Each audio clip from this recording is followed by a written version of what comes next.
நம்ம உடம்புல வெளியேற்ற வேண்டிய சில கழிவு பொருட்கள் எல்லாமே சேகரிக்கப்பட்டு கொஞ்சம் கொஞ்சமா அப்பப்போ வெளியேற்றிக்கிட்டு தான் இருக்கும் உடம்பு. அது நேச்சுரலாக நடக்கக்கூடிய நிகழ்ச்சி. சிலருக்கு வெளியேறாமல் அப்படியே சேர்ந்து சேர்ந்து சேர்ந்து இருக்கும்.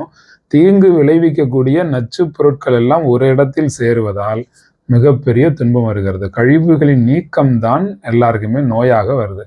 இப்போ உடம்பை சமச்சீர் நிலைமையில வச்சுக்கணும் அப்படின்னா கழிவுகளை வெளியேற்றணும். இப்போ சிறுநீரகங்கள் கழிவுகளை வெளியேற்றுது. இப்போ ஸ்கின்னு பாருங்க, கொஞ்சம் தண்ணி வெளியாகும், யூரியா கொஞ்சம் வெளியாகும். வியர்வை வடிவத்தில் உடம்புல இருக்கக்கூடிய தேவையில்லாத உப்புக்களை எல்லாம் அந்த தோல் வெளியாக்கி கொடுத்துரும். நுரையீரல் கார்பன் டை ஆக்சைடை வெளியாக்கி தருது. மூச்சு விடுதல் மூலமாக மூச்சை வெளியில விடும் பொழுது நம்ம உள்ள இருக்கக்கூடிய நீர்த்த விலைகள் எல்லாம் வெளியில போயிடும். இப்போ நிறைய கழிவு நீக்க உறுப்புகள் நமக்கு ரொம்ப ரொம்ப உதவி செய்யுது. நாம உறுப்புகளையே டேமேஜ் பண்ணி வச்சிருக்கிறதுனால பெரிய சிக்கல் உருவாகுது, கழிவுகள் தேங்குது. வாங்க கழிவு நீக்க பயிற்சிக்கு.